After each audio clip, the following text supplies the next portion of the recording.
কান্দের মুসলমান।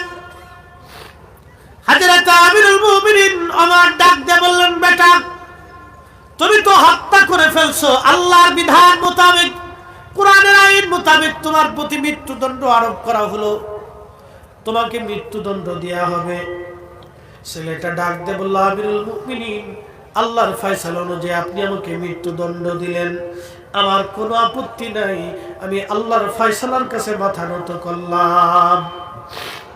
কিন্তু আমিরুল মুমিনিন, আপনি দয়া করে আমাকে 3 দিনের সময় দেন। বলে, বেটা 3 দিনের সময় চেয়ে তুমি কি করবে? বলে, হুজুর আমাকে 3 দিনের জামিন দিয়ে দেন। বলে, 3 দিনের জামিন তুমি কি করবা জামিন দিয়ে? যুবক ছেলেটি ডাক দিয়ে বলতেছে, হুজুর 3 দিনের জামিন আপনি আমাকে দিবেন। প্রথম দিন বাড়িতে যাইতে সময় লাগবে, দ্বিতীয় দিন আমি আমার কাজ করব, 3 নম্বর দিন আমি ফিরে চলে আসব। বলে, যুবক রে, কাজ কি তোমার বলো? বলে, আমিরুল মুমিনিন, আমার আব্বাজান ইন্তেকালের সময় আমাদের জন্য সোনা দানা রেখে গিয়েছিল। আমি বড় ভাই, আমার একটা ছোট ভাই আছে, ও তখন ছোট ছিল, আমি বড় ছিলাম। আব্বাজান আমার কাছে সম্পদ আমানত দিয়ে বললেন, বেটা তোমারে অর্ধেক দিলাম, তোমার ছোট ভাইকেও অর্ধেক দিলাম। বাবা রে, এই অর্ধেক সম্পদ তুমি আমানত তোমার কাছে দিয়ে গেলাম, আমার সন্তানটা যখন বড় হবে আমার সন্তানকে এই আমানত বুঝাই দিবা। এখন আমরা কি, বাপ মরে গেলি জমি জমা ভাগাভাগি নিয়ে মারামারি লেগে যায়, ভাই ভাই যুদ্ধ করে, এক ভাই আর এক ভাইয়ের 2 চোখ দিয়ে দেখতে পারে, একই মায়ের পেটের সন্তান, একই রক্ত, একই মা, একই বাপ, একই পেটের ভিতরে আইছে, একই বাবার জন্য, একই বাবার রক্ত, একই মায়ের রক্ত, এক ভাই আর এক ভাই চেহারা দেখে না। বাপ মরে যাওয়ার পরে সম্পদ নিয়ে মারামারি পারাপারি করে যুদ্ধ করতেছে, মামলা হামলা কত কিছু, আইন আদালত শেষ নেই। কি করে মুসলমান হতে পারে সে? কি করে মুসলমান হতে পারে সে? বলুন আপনি। আমরা তো নাম কা ওয়াস্তে মুসলমান, শুধু নাম দিছি মুসলিম, মুসলিম আব্দুল করিম, আব্দুর রহিম, আব্দুল সালাম, নামই মুসলমান। হযরত ওমর ডেকে বললেন, যুবক তুমি তোমার ভাইয়ের আমানত বুঝাই দিতে যাবা বুঝলাম, কিন্তু ওমরের আদালত তো তোমাকে জামিনদার ছাড়া জামিন দিবে না। বলো যুবক, কে তোমার জামিন হবে? হযরত ওমর রাদিয়াল্লাহু আনহু ওই যুবককে বলার পরে যুবক বলল, হুজুর ক্ষমা করে দিবেন, এই মদিনাতে আমার কোনো পরিচিত লোক নাই, কে আমার জামিনদার হবে? তখন ওই যুবকটা তাকায় দেখলো রাসূলের একজন সাহাবী, তার নাম আবু যর গিফারি রাদিয়াল্লাহু আনহু। তিনি একজন জাহিদ এবং আবিদ সাহাবী ছিলেন, দুনিয়া বিরাগী সাহাবী ছিলেন। হযরত আবু যর গিফারি আমার জামিনদার হবে হুজুর। ছেলেটা ডাক দিয়ে বলতেছে, আমিরুল মুমিনিন, আমার জামিনদার এই ছেলে, এই হযরত রাসূল করিমের সাহাবী আবু যর গিফারি। হযরত ওমর ডাক দিয়ে বলেন, আবু যর, আপনি কি যুবকের জিম্মাদারি নেবেন? তখন আবু যর গিফারি বলেন, হ্যাঁ আমিরুল মুমিনিন, আপনি যুবকটাকে 3 দিনের জামিন দিয়ে দেন, আমি আবু যর তার জিম্মাদারি নিলাম। ওমর ডাক দিয়ে বলেন, আবু যর বুঝে সুঝে নেন, এই ছেলে যদি ফিরে না আসে তাহলে হত্যার ফয়সালা কিন্তু আপনার উপরে বর্তাবে। তেলের গাড়ি তেলে চলি, হাওয়ার গাড়ি হাওয়ায় উড়ে, বিনা তেলে চালায় গাড়ি নবী সুলাইমান। আমরা সেই মুসলমান, আমরা সেই মুসলমান। কষ্ট হয়? জোরে বলেন, কষ্ট হয়? একসাথে আবার জোরে বলেন, আল্লাহু আকবার। আমাদের পরিচয়, আমরা মুসলিম। মুসলিমের কাজ হলো আসলামতু লিরাব্বিল আলামিন, যিনি সমস্ত জগৎ সমূহের রব, যিনি সমস্ত জগৎ সমূহের রব, এই কালের রব, ওই কালের রব, আগের কালের রব, অতীতের রব, বর্তমানের রব, ভবিষ্যতের রব, একসাথে 800 কোটি মানুষকে যিনি চালান, 4 লক্ষ প্রজাতির জীবকে যিনি চালান, সমুদ্রের ভিতরে কোটি কোটি কোটি কোটি মাছ আছে, তার ভিতরে একটা বৃহৎ আকারের মাছ নীল তিমি প্রত্যেকদিন 110 মণ করে খাবার খায়। তার কোনো আপনার কি বলে জাতিসংঘ নাই, স্বাস্থ্য সংস্থা নাই, খাদ্য অধিদপ্তর নাই, রাষ্ট্র নাই, এলাকা নাই, অঞ্চল নাই, খাদ্য গুদাম নাই। প্রত্যেকদিন একটা নীল তিমিকে 110 মণ করে যিনি খাবার খাওয়ান, একসাথে বলেন সে মালিকের নাম কি? আরো জোরে বলেন কে? আমাদেরকে যিনি খাবার দেন সে মালিকের নাম কি? তাহলে আজকে থেকে বলেন ঘুষ খাবো না, অন্যায় ভাবে কারো সম্পদ মারবো না। কথা বলেন ঠিক না ঠিক? তাই মুসলমান, তাই মুসলমান। প্রিয় উপস্থিতি, হাইলাকান্দিবাসী, হযরত ওমর ডাক দিয়ে বললেন, যুবক তুমি এবার জিম্মাদারি নিয়ে যাবি, নিয়ে চলে যাও, তবে ফিরে আসবে। যুবক চলে গেল। আবু যর গিফারি 3 দিন পরে মদিনায় মসজিদে নববীতে আবার বিচার বসল, আদালত। আবু যর গিফারি এক পাশে, বাদীরা অন্য পাশে দাঁড়ানো, মামলার আসামি কিন্তু আর আসে না। সূর্য ডুবে যায়, ডুবে যায়। ব্যাপার কি, যুবক কেন ফিরে আসে না? সাহাবীরা কেঁদে ফেলে দিয়ে বলল, বাদীরা মামলা উঠায় না, একটা যুবকের জন্য রাসূলুল্লাহর দাবি সাহাবী আজ মারা যাবে।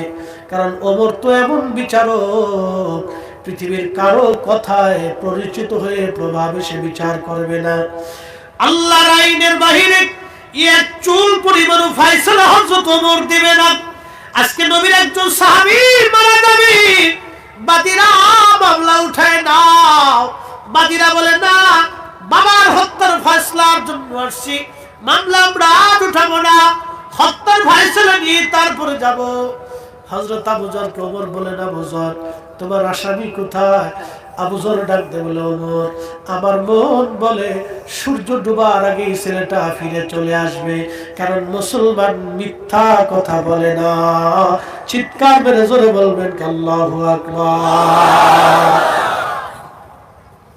তুমি মোদের আশার আলো, তাই তো তোমায় বাসি বলো, তুমি মোদের আশার আলো, তাই তো তোমায় বাসি বলো। হৃদয় নামের ফুলদানিতে, হৃদয় নামের ফুলদানিতে গেথে রেখেছি প্রেমের মালা। ইয়া রাসূলুল্লাহ, ইয়া হাবিবাল্লাহ, বলেন ইয়া রাসূলুল্লাহ, ইয়া হাবিবাল্লাহ, ইয়া রাসূলুল্লাহ, আল্লাহুম্মা সাল্লি আলা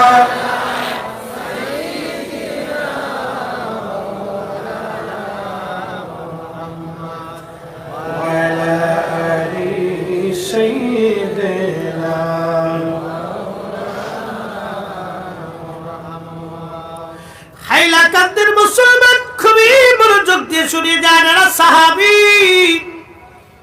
নবীর সাহাবী, সাহাবী। আবু যর গিফারি কোন সাহাবী জানেননি? আবু যর গিফারি, গিফারি বংশের একজন সাহাবী ছিলেন। গিফারি কারা? এদের পরিচয় ছিল ইসলাম গ্রহণ করার আগে এরা মরুভূমিতে ডাকাতি করত, দিন দুপুরে মানুষ মেরে ফেলতো, অর্থের জন্য মানুষ খুন করত, পুরা বংশটাই ডাকাতি করত। তাদের কাজ, পেশা ছিল ডাকাতি করা। আমাদের বাংলাদেশের সুনামগঞ্জ একটা জেলা আছে, এই জেলায় বন্যার সময় ত্রাণ দিতে গেছি। ওই সময় লোকেরা বললো, হুজুর একটা গ্রাম আছে, ওই এলাকার পুরা গ্রামের লোক চোর। কথা বুঝেন নাই? সারা গ্রামের মানুষ চুরি করে। বললাম এত চোর?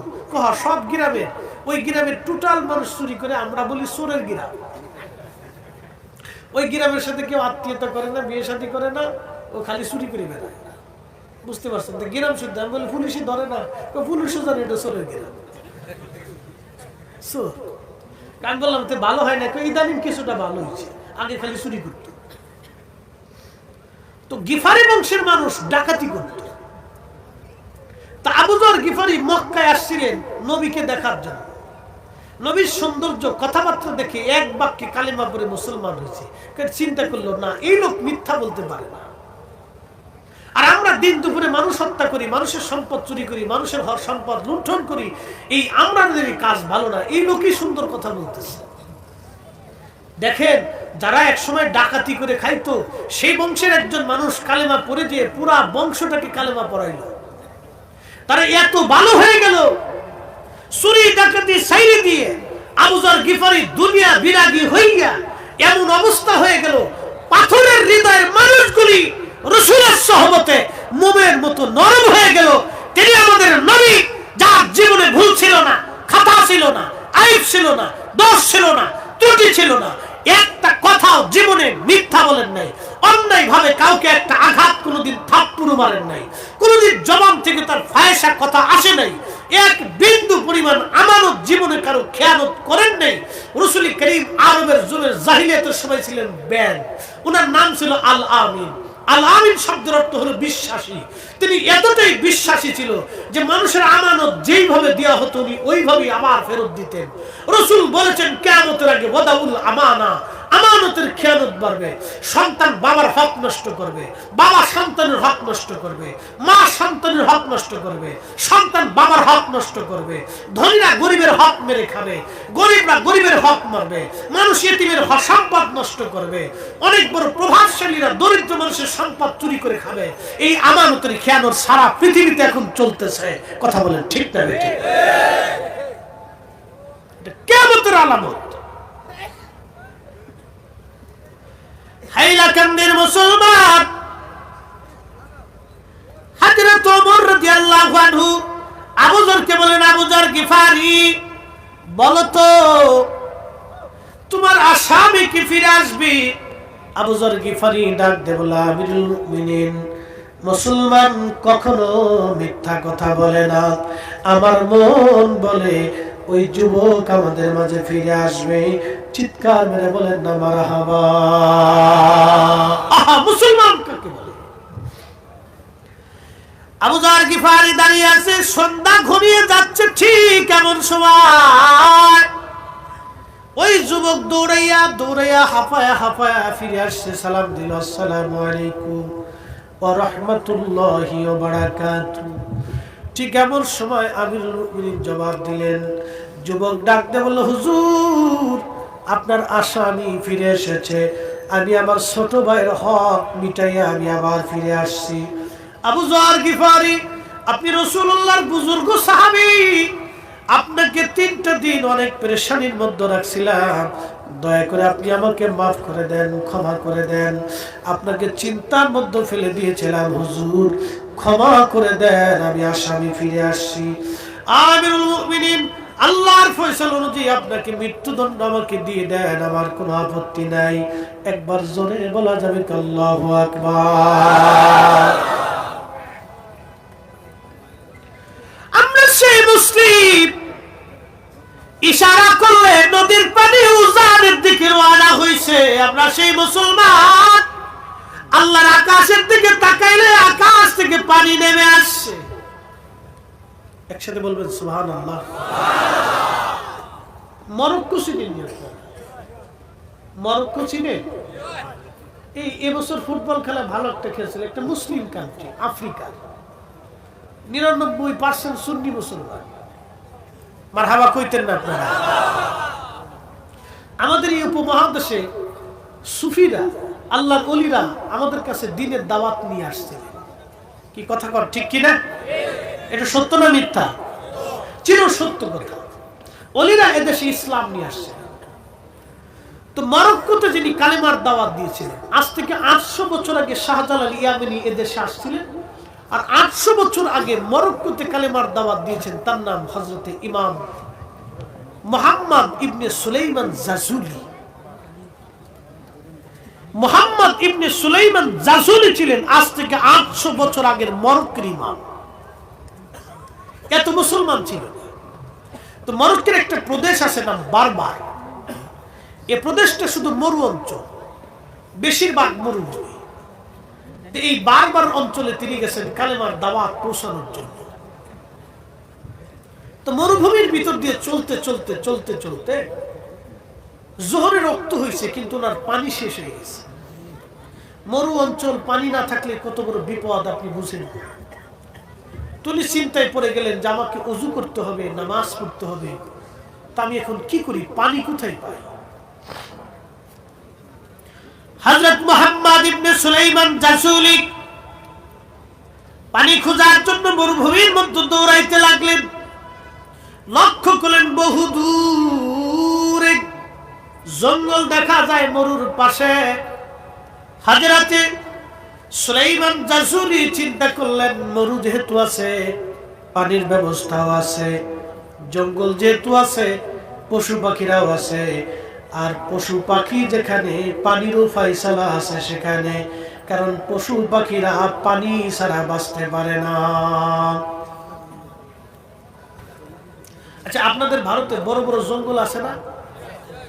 কথা কোন আসেনি? হাতি, ঘোড়া, গাধা, বিভিন্ন প্রাণী এই জঙ্গলে বাস করে। আপনারা বলেন তো, জঙ্গলে যে প্রাণীগুলি বাস করে ওদের পানির ব্যবস্থা কে করে? না না, হয় না, একসাথে বলতে হবে, কে? যারা বলেন কে? আমাজন জঙ্গলে নাকি আফ্রিকার সরকাররা পানি দিয়ে আসে। আমাদের ভারত বাংলাদেশে আছে সুন্দরবন, সুন্দরবনে কি আমাদের সরকার পানি দিয়ে আসে? আপনাদের ভারতের ভিতরে অনেক বড় বড় জঙ্গল আছে, সরকার তো কোনোদিন পানি দেয়নি। তাহলে যিনি ওদের পানির ব্যবস্থা করলেন, এক বাক্যে বলেন তিনি কে? আমাদের যিনি রিজিকের ফয়সালা করেন, এক বাক্যে বলেন তিনি কে? না না, জোরে বলতে হবে, কে? তাহলে আমরা গোলামি করব কার? সেজদা হবে কার? ইবাদত হবে কার? আইন মানব কার? আমাদের জীবনে আল্লাহর আইন মানতেই হবে। কথা কোন ঠিক না ঠিক? প্রিয় উপস্থিতি, মনোযোগ দেন। মুহাম্মদ ইবনে সুলাইমান জাসুলি ওই জঙ্গলের ভিতরে গেলেন। জঙ্গলের মধ্যে যায় দেখলেন সুন্দর একটা গাছ, এই গাছের নিচে একটা করে ঘর। ঘরের দরজার পাশে দাঁড়ায় বললেন, কেউ আসো, দরজা খোলো, আমি মুহাম্মদ ইবনে সুলাইমান জাসুলি বলতেছি, আমি ওযু করব, পানি দাও, পানির কি কোনো ব্যবস্থা আছে? ঘরের ভিতর থেকে কোনো আওয়াজ নাই। ওই মাহফিলের ভিতর তো উঠে কেন? বসো বসো বসো। মুতে ধরলে সেলো মেশিন একবারে চাপ দিয়ে ধরে বসে থাকতো, নড়াচড়া করা যাবে না, উঠলে বিপদ। মাহফিলের ভিতর থেকে লোক উঠে গেলে আল্লাহ বরকত উঠে নিয়ে যায়, এই কথাটা মনে রাখবে। কোনো উঠাউটি হবে না। যদি ফেসাবে ধরে তো সেলো মেশিন একবারে কায়দা মতো চাপ দিয়ে ধরে রাখো, প্রয়োজন বোধে একবারে তালা লাগাই দাও, কোনো আজকে কাহিনী হবে না। একবারে 2 ঘন্টার আগে কোনো উঠাউটি, লড়াচড়া, বসাবসি কিচ্ছু হবে না। উঠলে কিন্তু মামলা করে দিব, এফআইআর করে দিব আজকে, দাঁড়াও, কোনো কাজ হবে না। একসাথে জোরে বলেন আল্লাহু আকবার, বলেন না ইয়া রাসূলুল্লাহ। কষ্ট হচ্ছে? আর কিছু সময় চলবে। আমরা মুসলমান, কথা কোন ঠিক কিনা? তো কি মুসলমান, এটার পরিচয়টা আজকে দিয়েছে। মুসলমান তো কিতাবাত মুসলমান, এটা বোঝার দরকার। আমরা কোন জাতের মুসলমান এটা বোঝার দরকার। হাইলাকান্দিবাসী সুলাইমান জাসুলি ডাকে, কেউ আসো, দরজা খোলো, আমি ওযু করব, নামাজ পড়ব, পানির বড় দরকার।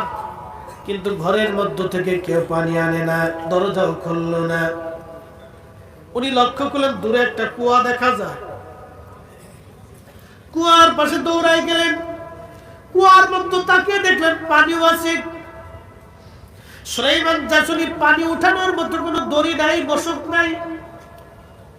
দড়িও তো দরকার, বালতিও দরকার, তাহলে কুয়ার ভিতর থেকে কি করে পানি উঠাবে? যদি কোনোদিন আপনারা মদিনায় যান, মদিনার থেকে বদর যাওয়ার সময় একটা এলাকা আছে নাম বীরে শেফা, একটা কুয়ার নাম বীরে শেফা। এই বীরে শেফা 70 জন নবী নামাজ পড়েছেন এবং 70 জন নবী এই বীরে শেফার পানি পান করেছেন। বদরের যুদ্ধ শেষে নবী ফিরে আসি, শত শত সাহাবী বীরে শেফার কাছে ভিড় করলেন, তাবু গাড়লেন। সাহাবীরা বলল, হুজুর হাজার হাজার বছর ধরে এই কুয়ার মধ্যে পানি ছিল, কিন্তু আজকে পানি নাই, পানি শুকায় গেছে। আল্লাহর নবী বীর শেফার পাশে গেলেন, প্রিয় নবীজি থুতু মুবারক শেফার মধ্যে ছেড়ে দিলেন, থুতু মুবারক পানির মধ্যে ফেলে দিলেন।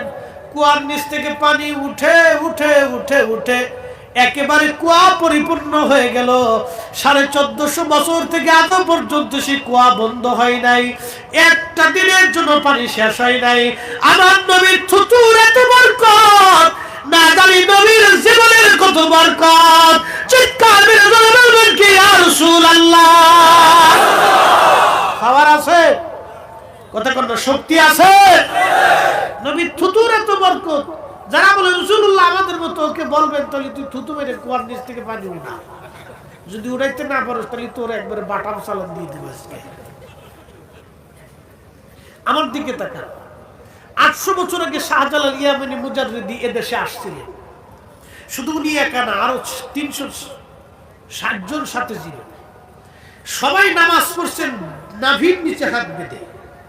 চির সত্য, আমি দলিল দিব না, দলিল বহু আছে, পাবলিক দলিল বুঝে না, আপনাদেরকে যুক্তি দিয়ে আজকে বুঝাই দিয়ে যাই, অন্তরে ব্রেনে সারা জীবন গেঁথে রাখবে। শাহজালাল ইয়ামানি মুজাদ্দিদি নাভির নিচে হাত বেঁধে নামাজ পড়ছেন।